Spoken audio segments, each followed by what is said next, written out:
Olá, boa noite. Boa noite. Santa Sé divulga cronograma de verão de Leão 14. Pontífice vai passar férias de verão em Castel Gandolfo com agenda pastoral. Casos graves de influenza passam de 11 mil no Brasil em 2025. Em São Paulo, vacinação contra a gripe está disponível em terminais de ônibus, estações de trem e metrô.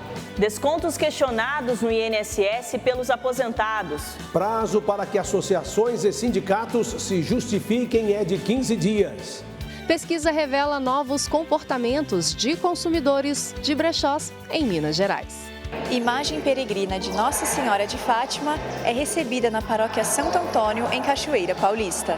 Badaladas que evangelizam. Sinos de São João del Rei mantém viva a tradição religiosa e cultural de Minas. O Canção Nova Notícias começou. A força da notícia com a luz da fé.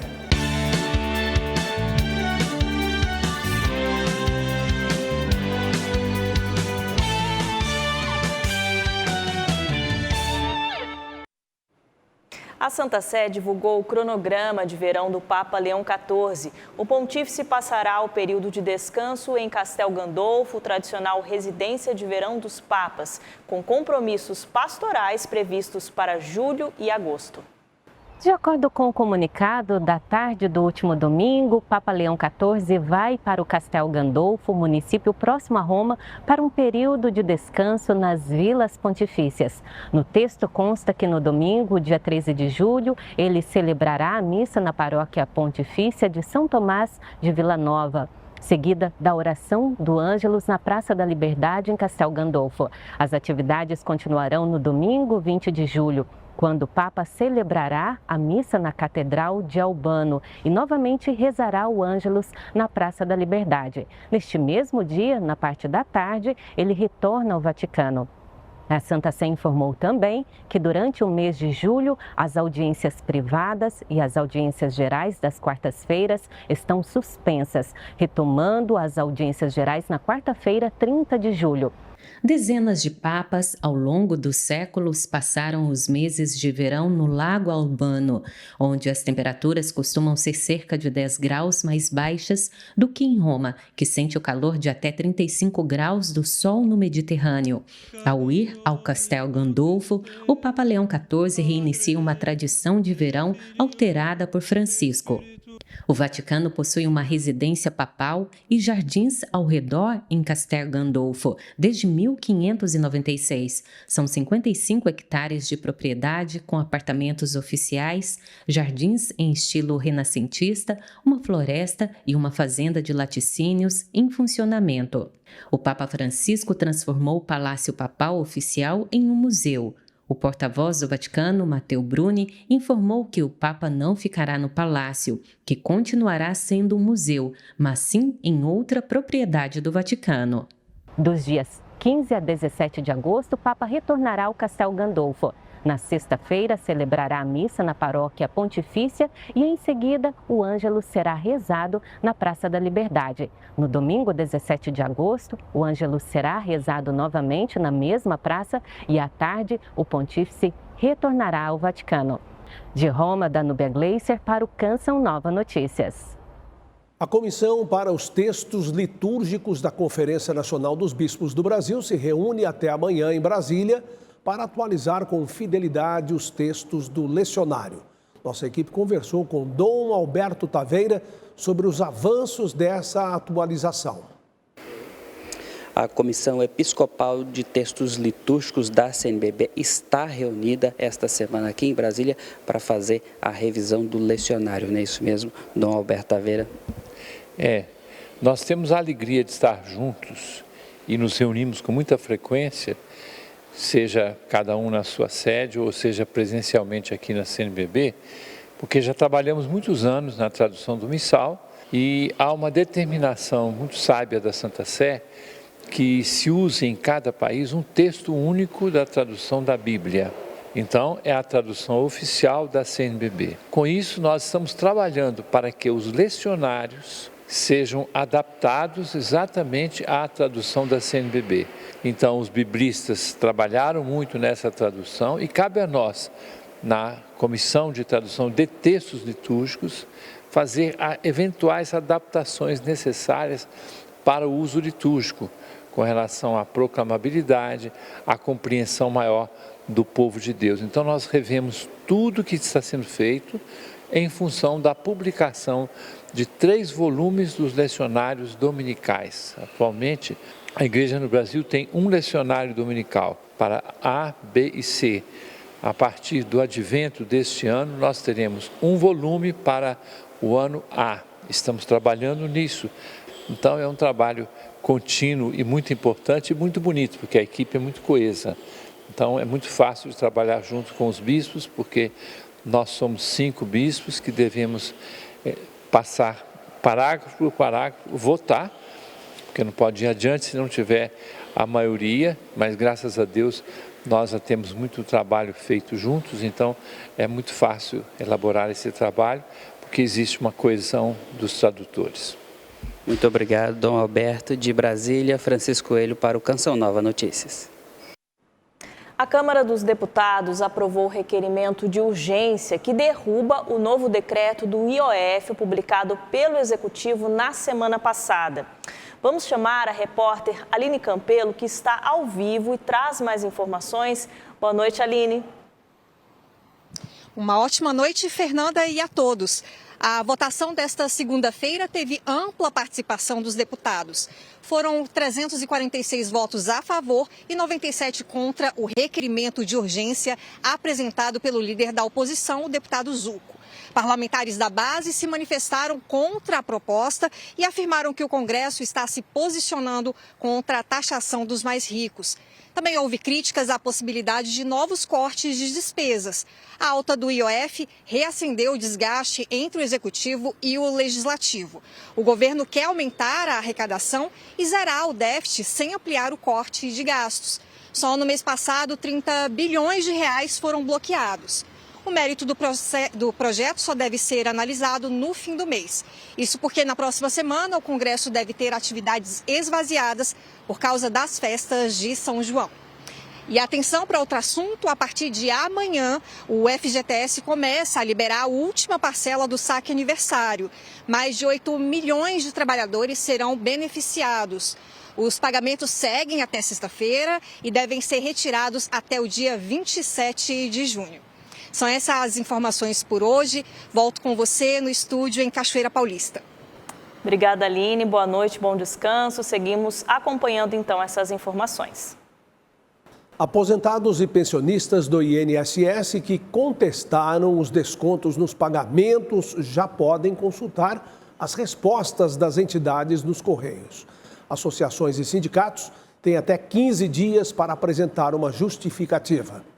A consulta vale para os beneficiários que fizeram a contestação de forma presencial nas agências dos Correios. Quem solicitou via aplicativo já começou a receber as respostas no dia 9 de junho.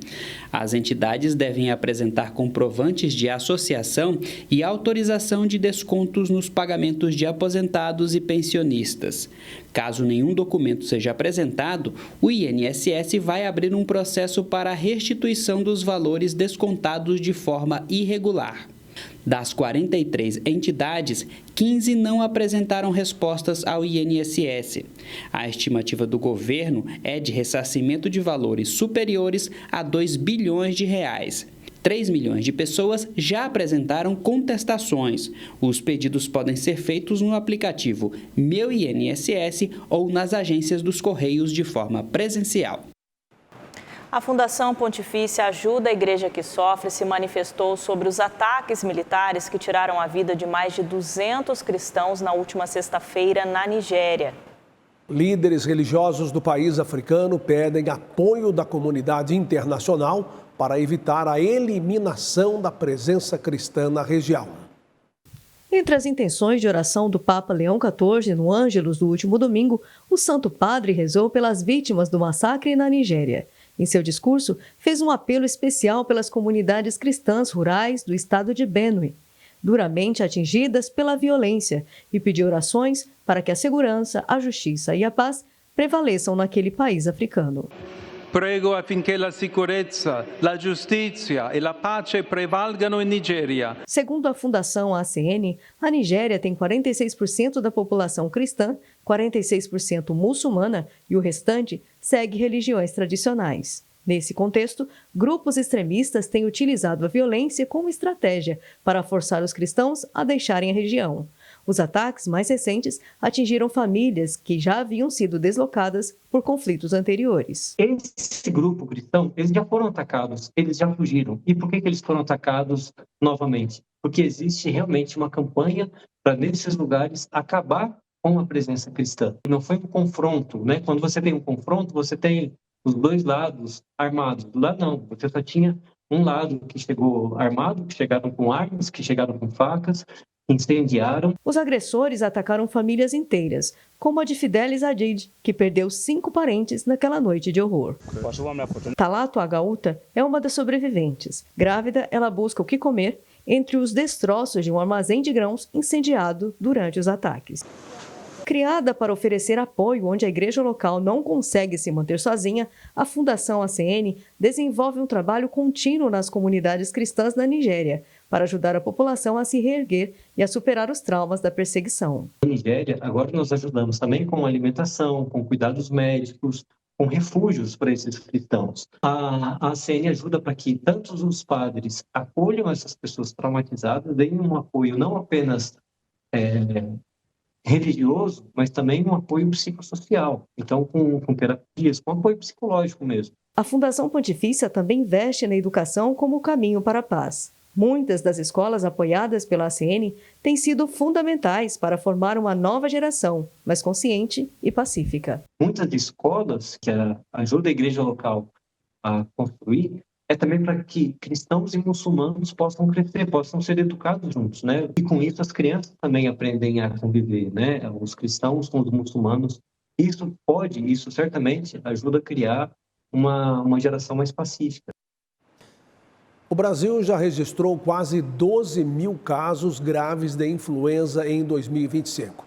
A maioria poderia ter sido evitada com a vacinação, mas a adesão ainda é baixa.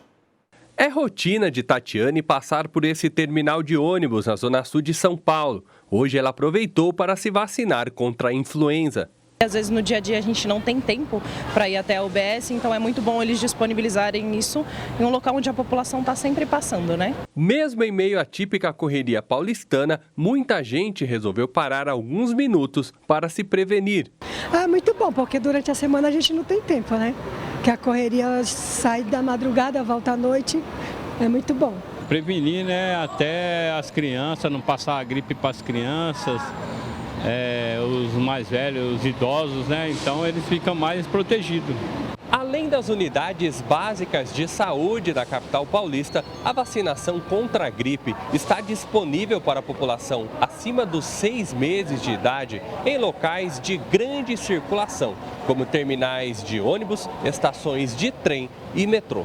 Tem pessoas, grupos prioritários, por exemplo, idosos, crianças, gestantes, que são pessoas que têm a probabilidade de ter um pouco mais de complicação com a gripe, ou seja, ela vai prevenir que você fique grave, né, se você pegar a doença, tá? Na cidade de São Paulo, a cobertura vacinal do grupo prioritário está em 42%, mas ainda está longe da meta de 90% de vacinados. Já a cobertura nacional do grupo que engloba crianças, gestantes e idosos está em 38%, sendo que em todo o ano de 2024 o total foi de 55%. Realmente a reação mais esperada é uma dor local, porque é uma injeção no músculo, né?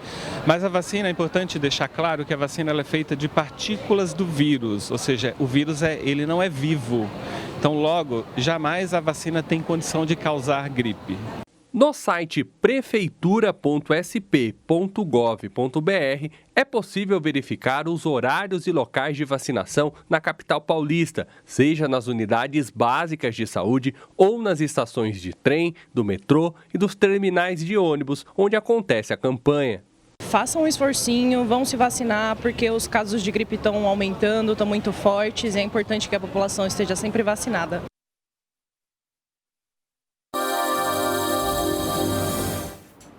O frio diminui, mas a baixa pressão traz alertas de risco para chuva forte. Atenção para temporais em Santa Catarina, no Rio Grande do Sul, que vem acompanhado por raios, ventania e até queda de granizo. Tanto que a Defesa Civil emitiu um alerta severo para esta quarta-feira. No estado gaúcho, os acumulados podem chegar a 140 milímetros por dia, nas Missões, vales e em torno da região metropolitana de Porto Alegre. Já no Paraná, o tempo deve seguir firme e com predomínio de sol. Neste mapa de acumulados de chuva, vê-se aí grandes volumes, principalmente no sul, norte e no nordeste. E por lá, áreas de Pernambuco e Rio Grande do Norte estarão na rota dos temporais. Chove também no litoral da Bahia, Ceará e no Maranhão. Enquanto isso, no sertão, o tempo segue seco e com altas temperaturas, como se vê nessa área clara do mapa. No norte, há risco de temporais em Roraima, Amazonas e Pará. Já no Tocantins, Acre e Rondônia, dia de sol. A gente vai falar agora do Centro-Oeste, onde o destaque continua sendo a baixa umidade em níveis críticos entre o Mato Grosso, Goiás e Distrito Federal, o que potencializa as queimadas. E como se vê aqui, em alguns locais, está até abaixo dos 40%. Lembrando que, segundo a Organização Mundial da Saúde, o ideal para o ser humano é entre 40% e 70%, por isso bastante água. A gente encerra falando do Sudeste, onde a chuva aumenta apenas no litoral do Espírito Santo e nos demais estados o tempo vai ser firme. Os termômetros variam entre mínima de 13 graus em Belo Horizonte, 13 graus em São Paulo e máxima de 28 graus em Vitória e 30 graus na Cidade Maravilhosa. Estamos de volta. Um negócio sustentável que impulsiona a economia local. Na capital mineira, o mercado de brechós cresce a cada dia, atraindo consumidores conscientes e aqueles que buscam uma nova fonte de renda. A relação de Cláudia com brechós começou ainda na infância por necessidade. Antigamente, a minha família é classe média baixa e a gente não tinha oportunidade de comprar em lojas, então a minha mãe sempre me levava para comprar em brechó, tanto que minha roupa de formatura foi de brechó, meu vestido de casamento foi de segunda mão. Hoje, o mercado de roupas usadas cresce de forma expressiva. Segundo o levantamento do Sebrae, só em Minas Gerais já são mais de 2.600 brechós cadastrados. Esse novo modelo de negócio, ela vem colada em toda a transformação que a sociedade vem passando, principalmente no período de pandemia e pós-pandemia, né, que todas as pessoas estavam repensando suas relações com as pessoas, com o meio ambiente. Os brechós tiveram, então, esse boom, esse crescimento tão expressivo, justamente por trazer esse modelo de negócio que pensa, sim, em ganhar dinheiro no lucro, mas também toda a questão da sustentabilidade e as novas relações com essa moda consciente. Em Belo Horizonte são mais de 500 empreendimentos ativos. Muitos começaram durante a pandemia e seguem crescendo dentro e fora das redes sociais. Lembra da Cláudia? De consumidora, ela se tornou dona de um brechó na capital. Começou com uma loja física, mas vê no ambiente virtual oportunidade para crescer. Nós começamos com uma venda muito pequena, que era por volta de 30%, depois chegamos ao 40% e hoje nós estamos 50% virtual e 50% presencial. Ou seja, o mercado virtual é uma grande loja, né? Com as janelas abertas para o mundo inteiro. E não são só os pequenos negócios que movimentam o setor. Paróquias e comunidades também encontram na venda de peças usadas apoio financeiro para manter obras sociais e arrecadar recursos para a missão. O Feirão da Providência, aqui em Belo Horizonte, ele acontece um por semestre, né? Então, geralmente ali de maio a julho, né? O primeiro Feirão da Providência e o segundo em novembro. E ele é este meio mesmo, que São José, né? Nosso protetor, nosso padroeiro, suscitou para trazer meios e fundos para a missão. Agora uma história muito interessante. Um talento do interior de São Paulo chamou a atenção de especialistas. Um menino de 8 anos foi reconhecido por sua capacidade intelectual acima da média. Pois é, Fernanda, morador da cidade de Pindamonhangaba, ele foi selecionado para integrar uma associação de superdotados. Confira na reportagem de Alan Toledo, Ederaldo Paulini e Daniel Gonçalves.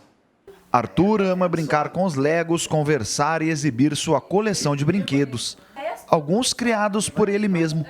Com apenas 8 anos e uma rotina agitada, ele impressiona por sua inteligência e pelas múltiplas habilidades. Uma delas já rendeu frutos: a descoberta de um asteroide. Nossa, nós ficamos muito felizes, muito contentes, muito, orgulhosos do Arthur, né? Em ele querer aprender esses tipos de conteúdo, ele gostar disso, né? E a gente sempre procura aprender junto com ele, né? Ah, Arthur, me ensina a montar o cubo mágico também, porque agora eu preciso aprender a montar também, né? Então, eu acho que nos ensina a ser sempre melhores também, né? Os certificados revelam o tamanho dos sonhos de Arthur. Ele quer ser engenheiro da NASA. O garoto faz parte do seleto grupo da Associação Internacional de Superdotados, com QI superior ao de 98% da população mundial. A gente achava bonito só, sabe, ele saber tudo isso, né? E achava que as outras crianças também sabiam que estava tudo normal. Aí ele fez o psicodiagnóstico e na devolutiva, né, na terceira sessão, a psicóloga já falou, né? É altas habilidades, né, do Arthur. O caminho para o futuro já está sendo trilhado. Agora o novo desafio: aprender novos idiomas. Quando a gente se depara com um aluno que tem essa facilidade, a gente tem que se policiar de não começar a tratar ele como um adulto, porque ele vai ter mais facilidade de aprender, então você pensa, nossa, ele já é mais maduro. Não, ele tem a facilidade de aprender, mas ele ainda é uma criança. Além de estudar inglês, falar os números em japonês, descobrir um asteroide em parceria com a NASA, participar das Olimpíadas Escolares, o Arthur tem uma outra qualidade. A minha mãe ela adora saber sobre os cubos mágicos. Eu também adoro. E além de eu fazer essas atividades que eu faço, que a minha mãe coloca, assim, o cubo mágico ela também acha que é um aprendizado, além das atividades. Na hora da despedida, Arthur surpreende com uma saudação japonesa. Hajime Maste. Foi um prazer conhecer vocês. Boa noite. Nos últimos 2 meses, a imagem peregrina de Nossa Senhora de Fátima percorre dioceses brasileiras em uma ação do ano jubilar. Hoje, o ícone de Portugal foi recebido em uma paróquia de Cachoeira Paulista, no interior de São Paulo. Um encontro marcado pela fé e devoção dos fiéis.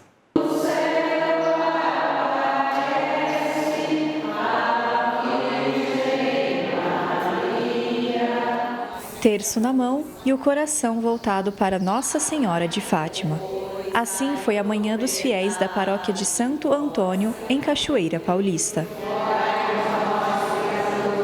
Devota de Nossa Senhora de Fátima, Eleonora foi surpreendida com a visita da imagem. Ela é que intercede por nós, você tem uma mãezinha do lado, você tem tudo na sua vida, que ela vai lá do lado do nosso Senhor Jesus Cristo e conversa com ele, então é maravilhoso mesmo, de verdade. A imagem de Nossa Senhora de Fátima peregrina por algumas dioceses do Brasil, levando a mensagem de paz e esperança.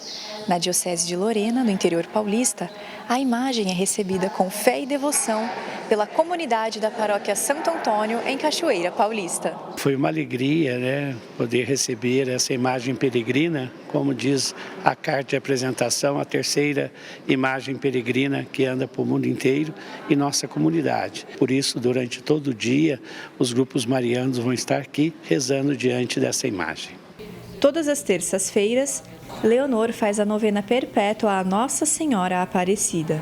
Com confiança, ela reza por sua saúde. Eu tenho que ir ajudar a rezar o rosário porque eu quero alcançar essa graça que ela vai me dar da minha cura, da minha tireoide que não tem tratamento.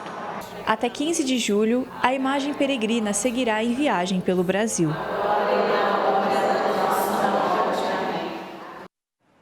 A fé que se ajoelha diante do Santíssimo Sacramento também é vista nas ruas das cidades brasileiras. Nesta semana em que a igreja celebra Corpus Christi, a gente mostra uma das maiores expressões dessa festa religiosa no país. Em Castelo, no sul do Espírito Santo, a tradição une arte e devoção. Nas ruas de tantas cidades do Brasil, os sinos tocam mais forte e os corações se preparam para um dos momentos mais importantes do calendário litúrgico. A solenidade de Corpus Christi é um convite para adorar com reverência e amor aquele que está vivo na Eucaristia. Para o Brasil.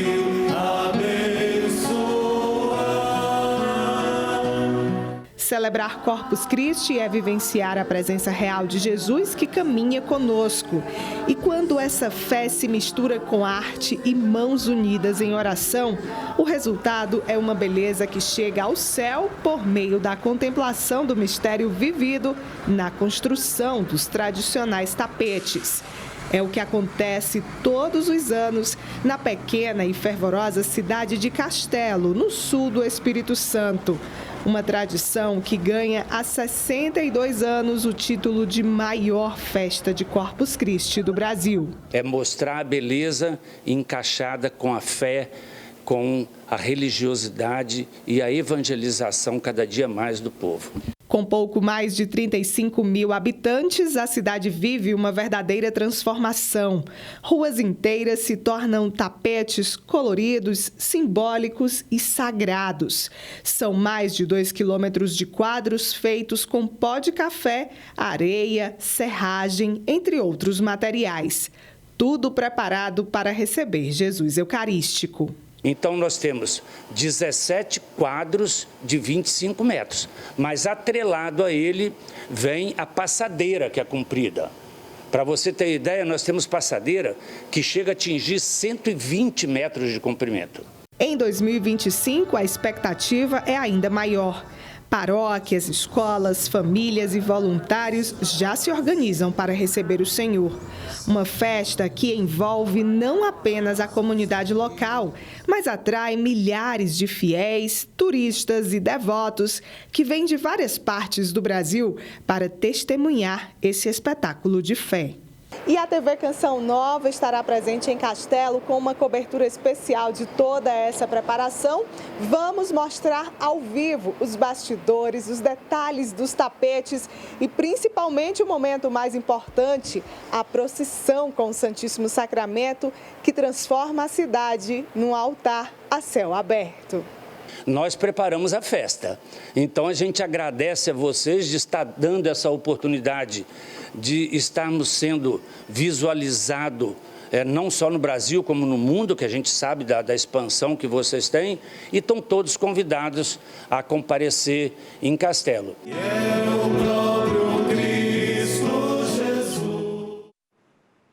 Amanhã, na segunda reportagem, os preparativos para uma das maiores festas de Corpus Christi do país, direto de Castelo, no Espírito Santo. Na Eucaristia, o céu toca a terra. No dia de Corpus Christi, esse mistério sai pelas ruas e nos convida a caminhar com o próprio Cristo. É um convite a reconhecer que Deus não ficou distante. Ele passa por nós e permanece conosco. E onde ele passa, tudo se renova. Passamos da metade do mês, alcançando 55% de nossa meta na campanha do projeto Dai-me Almas de junho. Não se preocupe com amanhã, faça o bem hoje e seja um evangelizador, doando pelo Pix, com a chave pix.doação@cançãonova.com, e obrigado por seu comprometimento. Há 16 anos, os sinos de São João del Rei receberam o título de Patrimônio Imaterial Brasileiro. Desde então, as badaladas que ecoam pelas montanhas de Minas Gerais seguem como símbolo vivo da fé, da cultura e da memória coletiva da cidade.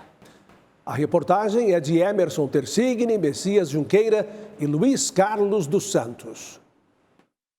São João del Rei encanta não somente quem a observa, mas também quem a ouve. Em meio aos telhados, lá estão eles. Esta é a cidade onde os sinos falam. É interessante, os sinos na tradição católica, eles nos chamam a atenção para o eterno. Nesse mundo tão confuso, os sinos é sempre um chamado para pensarmos na eternidade. Igreja de São Francisco, das Mercês, do Carmo, do Rosário e a Catedral do Pilar. Estes são alguns dos antigos templos que até hoje preservam em suas torres o badalar do anúncio do Cristo. A linguagem dos sinos é diversa. Estes foram os toques fúnebres que anunciaram a morte do Papa Francisco um dia após a Páscoa, no mês de abril. Isso traz, a igreja presente não só na hora da alegria, de quando o Papa assume o pontificado, mas também o sino está lembrando a morte do Papa, porque o sino chama o povo, convoca o clero, afugenta os raios e tempestades, alegram as festas e choros defuntos. E acredite, existe até uma profissão para exercer este ofício, a de sineiro. Cada toque comunica. O amor do Miguel, que por tanto tempo subiu e desceu das torres, traduziu-se em arte, orgulhosamente em suas mãos. Eu comecei a tocar sino por volta de 1990, né? Facilidade para desenhar, gosto muito de desenhar. E comecei a desenvolver as réplicas dos sinos no ano de 2001, né? E estou até hoje, graças a Deus, e sou apaixonado pelo que eu faço. Já o João Vitor é sineiro da catedral. Seu amor pelos sinos começou quando pequeno. Então sempre tive curiosidade, né? Sempre ajudei missa, sempre fui coroinha lá, né? Ajudava na trezena, na festa de Santo Antônio. E sempre gostei de ir na torre. Acabava a missa e corria para a torre. Depois que eu fui no Santo Antônio, eu fui para a Igreja do Rosário. Que lá eu comecei a especializar mais no repique, né? Aí depois eu fiquei vindo pro lado de casa, que é da Matriz. Fui pro Carmo, aí depois que já ganha experiência, já vai nos domingos em todas as torres, né? Que de manhã no domingo cedo, todos os sinos tocam na cidade, né? Aí você faz tipo uma via sacra, né? Cada hora você vai numa torre diferente e você toca o sino. É a futura geração aprendendo com um jovem experiente. Eu tô nas torres assim faz pouco tempo, 3 anos. E tô tentando começar agora a fazer os repiques, né? Mas como dobrar assim, eu já tô bem. E aí, teria coragem? Na tradição são-joanense, isto significa dobrar o sino, ou seja, em uma posição favorável que permita o seu giro sincronizado. Durante o dia foi possível observar esta prática, bonita e ao mesmo tempo emocionante. A meninada hoje em dia que está vindo aprender, deixar subir na torre mesmo, começar a pegar na corda do sino sem medo para aprender, porque é uma tradição que não pode morrer, né? Então eu preciso dessa criançada que vem me ajudar. Comunicação divina, voz de Deus, convite à oração, cidade que se movimenta em meio aos movimentos, piedosa e solene tradição de uma terra que respira espiritualidade.